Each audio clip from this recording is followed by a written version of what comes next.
Assalamualaikum.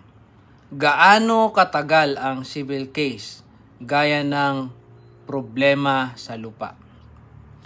Ang tagal ng isang civil case tungkol sa lupa ay nakadepende sa maraming factors. Nakadepende ito sa uri ng kaso, sa dami ng ebidensya at sa bilang ng mga testigo ng bawat panig.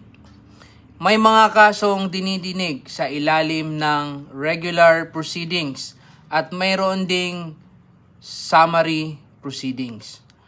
Kung ang kaso ay nasa summary proceedings, kadalasan ay mas mabilis itong matapos. Ito ay dahil hindi na kailangang umupo sa witness stand ang mga testigo. Sa halip, ang kanilang mga pahayag o testimonya ay isinusumite sa pamamagitan ng judicial affidavits o position papers.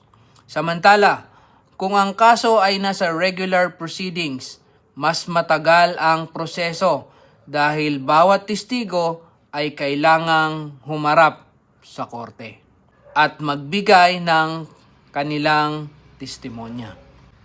Ibinibigay ang hiwalay na schedule para sa bawat witness.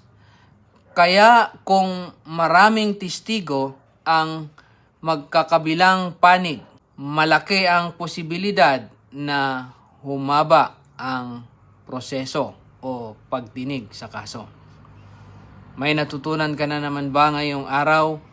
I-like, i-share at i-comment ang inyong tanong.